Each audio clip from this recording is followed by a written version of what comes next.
tigisti maal goote dhadhee garaa kee keessatti tigisti irratti dadhabte uummata mahayyimi odoon baratiin biyyaa yaa'e kana waliin gubanne bar buqqeen zooree bar jiran odoo miidhayyoon tun gaggabde odoo iyyite ishii matatiitti goota jettu bar odoo miidhayyoon tun gaggabdoo wayii qabaatte odoo seexanatti akkuma isin jettanutti goota jettanii ishii okay tigistitti godhe yen intala kompiitarri baasee laaboraatoorii lafa godhee intala tirfaanjatii godhatte isin akkamitti tigistiin garaasa inteetti dadhabte miidhayyoo maastashii dadhabee kan ilmaan jiraanii jechuudha nu guddeen nu ajjeestanii bayyaqanii isin ajandama jijjiirtan ajandama soqattan irraa gadi bu'aa miidhayyoo ijji keessatti badee bar laalame tigistii jeshiin ijji miidhayyoo tanaa laalame ajjeesu hedduu ishillee abbo bubadhaan rabbi miidhayyoo laala ija lamaan laalame ijji keessatti badee bar maal isin maal irraa fuutu miidhayyoo tanarraa dhiisanii bakka hojjayyoo dargattu ajirantu dhiisa miidhayyoo mana aramaa keessatti gaafa kuftanii isin baastee gaddisini galee kanadha isin laxaftanii bakka hundatti irraa haasoftan maal isin goote keessa nyaatti hin dalagatti hin taphatti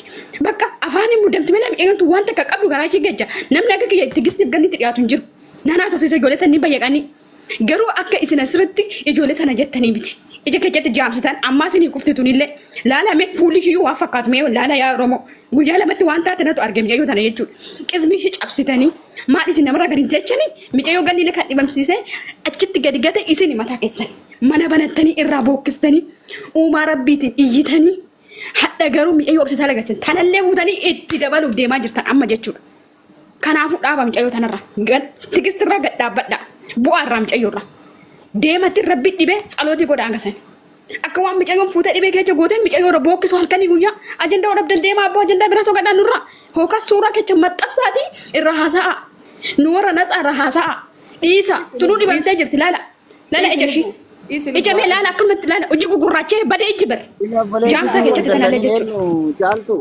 Jaaltuun dallanini amma wanti nuti godhuu qabnu waa'ee gargaarsa muciyyoo irratti abbaan afaan bane abbaa barbaade afaan habar wanti namarraa inni boosu tokko hin jiru rabbi irraa yoo argate malee kana nama wanti nuti isin bichaan fayite amma wanti nuti irraa dubbachuu qabnu waa'ee gargaarsa kana garee kana dhageeffadhu eno teeji gareen kun akkamitti hidhamaa ganniin akkamitti gargaaramtii garee akkamitti garee amanamaa ta'ee garee hubannoo qabu akkamitti garee namni guddaan keessa jiru sheenis qeesiin keessa jiru sheekota illee itti dabala nama hunda gargaarsisi karaa bareedaan adeemu kalee sama fakkeenya namni carraan arganne mana eenyutitti muciyyoo saneen nuka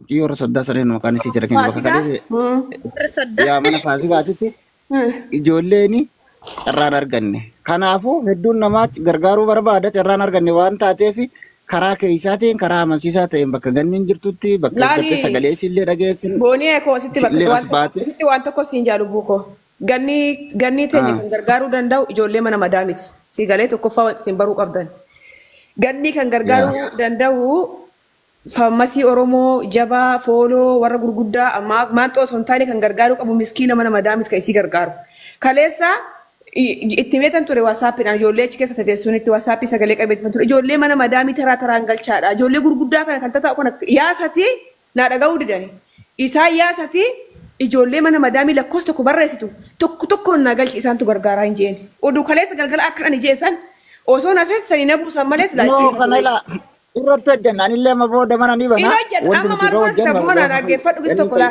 ijoollee mana madaamii keessa jirtu lakkoofsa tokko barreessitu birrii takka illee gaafa kennite gannee akka isaan gargaaran hin amanan dubatti hin jiru ijoolleen garmalee nu jaalatti ijoolleen kaleessa eefaaniif gannii wallollee nu jibban malee nu qallaayi nu jaalatti ijoolleen tun lamaan ganni jaalatu anas na jaalatu namni tokko hin balleessa amma wanti nu gochuu qabnu boona atin hin beektaa nama guddaa nama jabaa ani hin beeku nama guddaa nama jabaa hin beeku ani ijoollee kun ani wajjin kana isin fa'a atin hin beektaa nama guddaa garee keenya keessatti nu maki sinii galee waasaappiidhaan waliin caaltuunis kun asirti hunduu haayinaan jechaa jiranii lakkoofsa kiyyaanii kan nu hidhuu danda'u namni hin jira ganniin nu keessa jirti falmattuunis nu keessa jirti nama guddas keessa hin galfana nama tokko garee kana dhuumne sagaleen hin jira waasaappiin walii dubbiin hin jira birriin hin jira akkaawuntiin hin jira hundi keenya garee hiine ijoollee mana madaamii teenyaa taraan haasofsiifne warri galche hunduu akkaawuntii maqaa ganniitiin lafa kaawwata hundi namaa jechuudha walaa hababaa walii kennu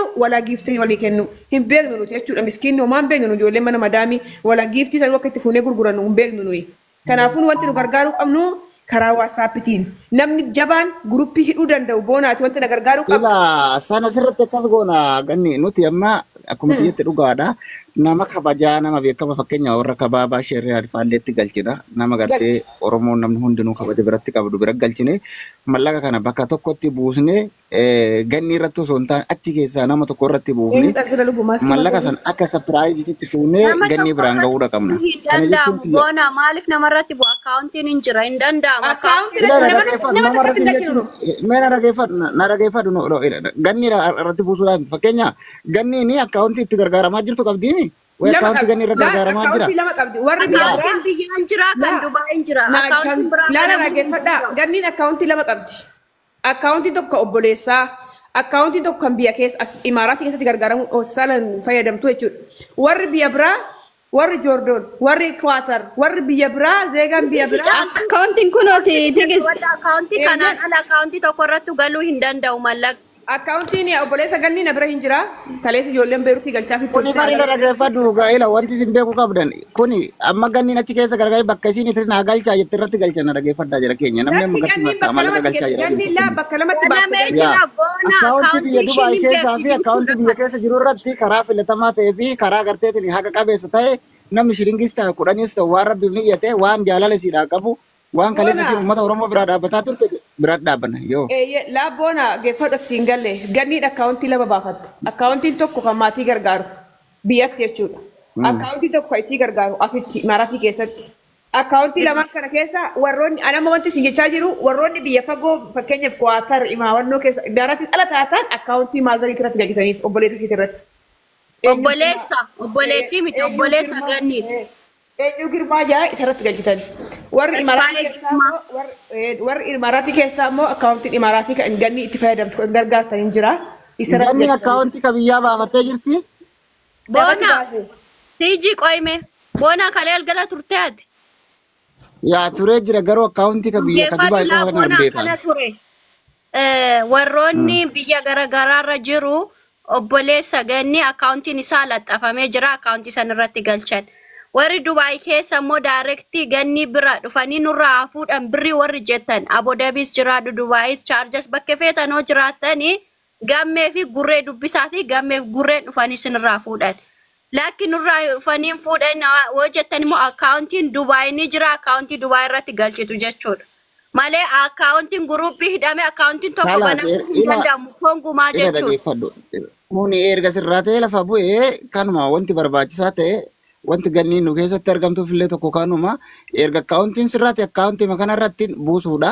Ka biyya keessaatis ka obboleessaati kan isii bira jirullee namni barbaadamu namni kaayamee jira gurree fi gammee jechaa jiranii fuutanitti kennuu dandeessanii yoo dhaquu hin dandeessu. Tiiji ijoollee galchime yaadarraa fuudhine galchine galchi jechaa jiru nama waan kana bu'aashi. jabaadhaa isin jechuu barbaada. Waan barbaachisaa wanti nuti gochuu qabnu immoo nama kabajamuu qabu nama wal jalaa dhaga'u bifa adda addaatiin garee san keessatti maayinee liinkii adda addaa isinii ergina achi keessatti barbaachisaa yoo ta'e telegiraama jalatti illee ni maxxansina.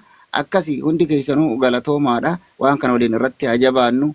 Wanni afaan bichaadhaan miti dhugumaan biraa dhaabbannu haqa nurraa qabdi wallaahi haqa nurraa qabdi gaafa mana baneenillee waan kana sirriitti irraa dubbanna namoota illee affeerree namoota jajjabaallee ni finna hundi keessanuu galatoomaa isiniin jechuu barbaada. Akkasii booda mara nan bana anillee tiiji nan bana waan kana fageenyaan irraa dubbanna asirraallee garee hidhaa garee yoo hiitan liinkii nurra sheer godhaa. Ashe waasaappiin na rakkoo hin qabu. Ashe. Maal yakka lubbooti kottu galime hin galtu hosi galchis hin galtu. Ashe. Tartiiba keessa yaada kennadha ashe caaltuun buutee immoo yaada kennatan qoy obboloonni ol seenan ayyaantu yaada kennadhu. Ayyu. Okay takka akkam jirtu hundi keessanuyyuu Rabbiin waan kana amma nuti dhufe kana dabarsee gannat nagaa taatee fayyaa taatee kolfa ishiitii fi fuula ishee san arginu hunda keenyaan waa godhu achi keessaa baatee jechuudha. Inni lammataa immoo waan isheen irra geesse guyyaa guyyaadhaanis nu beeksisa wanta jiru warri achitti dhiyaatan jechuudha. Inni sadaffaan immoo akkaawuntiin kaleessa kaa'ame tokko kan Dubaay jedhame kan immoo kan Itoophiyaa. Kan Itoophiyaa san asirratti odeeffannoo meeshinii gootanii laxxaftanii maaliif baay'inni keenya achitti galchuu dandeenya jechuudha. Mana tokko qofa irratti mul'ate akkaawuntii sun maaliif akka taappellaa gootanii duubaan Nabira jira, nabira duubaan hin jira warri godhamne barbaadan keessan na dubbisaa sinifan kenna. keessaa warri jettan kun taappellaallee godhachuu mul'isa asirratti kenna. Akkaawuntiin tokko hin danda'amu. Maqaa ganniitiin akkaawuntii tokko banuu hin dandeessan. Ara basuma mijayyoo ati taragaaggayi ara. Demandii tu seenaa Laa yaani uummata irratti guuraa turedha jechuudha ishee. Wanti sinonnoo jetta. namni akkaawuntii seeraa yoo ta'e laal ganniyyee duubaan akka taappellaa haa godhatan jechuun namni hunduu amma asirratti argu kun akka hin dogongorre keessaan yoo jedhamu hin dogongora namni isa sirrii ta'e akka ishee bira haqqiin kun ga'uuf jechuudha saniif amma yoo seeniyye yoo keessaan ta'e sunillee ana bira ergi jedha amma yoon ana sirraa bu'e hin beekamu hattuun akkatti haala biraatiin baay'attiin beektan amma taappellaa yoo ta'e garuu mana tigistitti hin beekama bakka kana bichaadha jedhamee mana ganniitis namni bane akkasitti tokko ta'uun isaa hin beeknaa jechuudha gurguddaan barreessitoo suusee yookaan seenaa gurguddaadhaan lakkoofsa kaapitaalii guddaadhaan barreessitoo akkasitti haa mul'atu nuti ilaalla. Ani amma fakkeenyaaf nambaru yaa Teejina guddisaa. ani rakkoo hin qabu nama jedha garuu yaa nama tokko guddisaatoo taappellaa duubaan haa godhattu fuulduraan Genni orgaa dubbadhee bu'ee yeroo duubaan tokko godhadha. Bu'ish. ayyaantu tabella godhadha jettaa akkaawuntii nambariin asirratti hin danda'amu. Iskiriichiitu godhadhu ishii. Duubaan hin danda'amu. Hin danda'amu nama adaba ishii kun waan beekamaadha. Nambariin duuba namaa hin taa'u. TikTok ni adaba mucayyitti jechuudha abbaa manaa. Kanaafuu iskiriichiitu godhadha. Wanta akka kanaa immoo beekuun dirqama keenya. Godhadhaa sinii kabaasna. Teejina guddisi. Miyuuti irraa jirta. Akkaawuntii garee irratti haa godhanii si jee. Okay. Amma ijoolleen akkaawuntii jedhanii jira waan ta'eef. Wasaapidhaan haa jaati koottaa garee irratti maqaan keessas ganni isa qixis nagarti. Ganni amma sitti ganni si nagartu. Achitti laala geeffadha. Garee uumnati wasaapidhaan ganniis keessa jirti ganniis si nageessi si nagarti achitti gareetti kenna warri kennuu barbaadan ganni biratti iyyasii duratti jechuudha. Asirratti homaa Akkas wayya. asirratti homaa kennina. Asirratti homaa kennina. Dhigee dhugaa jette yaa. Garee irratti TikTok irratti homaa akka kennina. Hin badii lakkoofsa hin barreessinaa lakkoofsa akkaawuntii asirratti barreessanii ana gulantanu birrii maalii gootanii naan hin jeena. Ta'a. Ati gis yeroo tokko dubbadheen deeme isheen lafa hojiin jira. Sirriidha sirriidha. Destaa bareedu deegaala. Ati gis sagaleen kun nagaama. Yaa warraatti bootaan tola wadhawa. Akkam Lakkoofsa garee nagaan qabadhaa lakkoofsa garee qabadhaa lakkoofsa kee qabadhaa. Duwwaa shan. Tigis dhaggeeffadhu sagaleen kun nagaama. Eeyyan. Okay, yeroo tokko qofa dubbadheen deeme ishii muutii naa qabila ijoollee. Ilaa ijoolleen jala teessanii lakkoofsa jettan jechuudha. Boru suuraa tigisti fuutanii qarshii isheetu nurraa nyaate garee hidhee guruuppii hidhee jettanii. Kanaafuyyuu yoo isinii danda'ame gara keessan dhaqaatii guruupitti dabalamaa malee. Galatoomi seenaa tolu buutoo ilaa. Tigisti waan deema. Ishii tokko dubbadheen deeman dubbata booddee waan deemuufi. Kanaafuu ijoolleen hundi keessan ijoolleen Oromoo maqaa wal barreessuudhaaf tokkoffaadha nuti maaliif kaleessa akkas goote tigisti akkati ishee godhe kan jettan borummoo tigisti qarshii hamma kanaa narraa nyaatte warri qarshii hin kennine warri kennitanis ishee narraa nyaatte erga jettanii ragaa osoo hin qabaanne waan ta'eef hundi keessani fuullee wanta ifa jiru irratti jechuudha. Dhaqaatii iska gareen jiraate ija gannii fuulduratti garee irratti qarshii keessan ragaa irratti kennadha malee bakkee kanatti akkaawuntii laxxafi tigis akkaawuntii laxxafi gannii boori kan itti gaafatamu eenyu dubbii ragaa itti ganniidha tigisti. Kanaafuu wanta akkasanii isin hin baasu. Guruupitti dabalamaa laadhaa fi gannii immoo fayyifannee bakkee tokkotti boru namummaa ishiitiin jaalachuu fi jaalatamuun dirqama keenya. Ganniin guyyaa kaleessaa guyyaa dheengaddaa imimmaan ishee buuste gaafa qarshii dhabde dhiiga boosseeti. Naa iyyaa jetteeti. Kanaaf hundi keessan boru bukkee ishee dhaabbannee cinaa ishee dhaabbannee gannii fayyifachuun dirqama keenya. Sa'aatiin kun sa'aatii middaa itti fudhannudha. Amma danda'ame birriin tokko si biratti tuffatamuu danda'a. Gannii biratti garuu polokosii bituu fi danda'a. Waan ta'eef qarshii qabdanirraa hundi keessan dirqama miti immoo borumoo mana tigisitti dirqama jettan. Dirqama osoo hin taane fedha keessan kun fedha keessatti hundaa qarshii yoo dhabdan kadhannaa yoo dadhabdan dhiisa. Oi, namni asirratti dirhama takka akkaawuntii amma asirratti barreeffame kanatti dirhama galchitanii ilaallatu. Ammas qabadha. Saa. Waraabadha. Gulantanoo tiijii akkana goojeenaa maaliifin achi wanti waasappii bira isin geessuu fi falmattuu fi ganni keessa jira waasappii galan. Isaan keessa hidha waan ta'eef. Isin Kanayyuu uummanni keenya waan jaallan yaada. Oi kennaan hin deemanii. Kennaan hin deemee si deemifanan. Kanaafuu hundi keessaniyyuu maqaa waaqayyootiin amantaa barbaadda. Horiittu amana. Tigisti bira osoo hin taane gannii bira kadhannaadhaan waan beeknu waan qabnu hundi keenya tokko lama osoo hin taane bukkee yaadaban kaleech birri kuma kenne jettanii harreen isna muloo kennaa fi dhugaa waaqaa hundi keessaniyyuu bukkee isheetti argamnu bakka suura namaa gadi deemee gadi zaqamutti deemtanii achi teessanii taap sheer godhuurra bakkee kana dhuftanii yaada gaarii waliif qoonni wal bira dhaabbachuun dirqama kiyyaa dirqama keessanii. Telegraamii Akka amantaa keessanitti maqaa waaqayyoo maqaa rabbii isin gaafadha bakkaan dogongore immoo dhiifama isinii godhee dhiifama isinii jira ganni fi tigis adda keessanii immoo tigis isitu nyaate kan jettan ilmi namaa nama hin nyaatu ilmi namaa nama hin dhugu dhiiga namaa kan nama dhibu waaqayyoo kan namarraa kaasu waaqayyoodha. Qoramu waanuma jiru namni dhukkubsachuun waanuma jiru kanaafuyyuu dhukkubatti hin qoosinaa dhibeen qoosa hin qabu.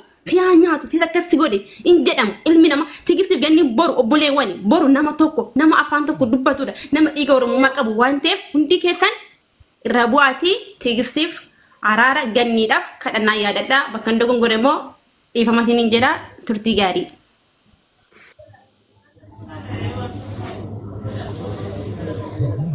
Tiko al tokko dubbadhee ba'u madaamin na bira waan jirtuuf saree kun. dubbadhu.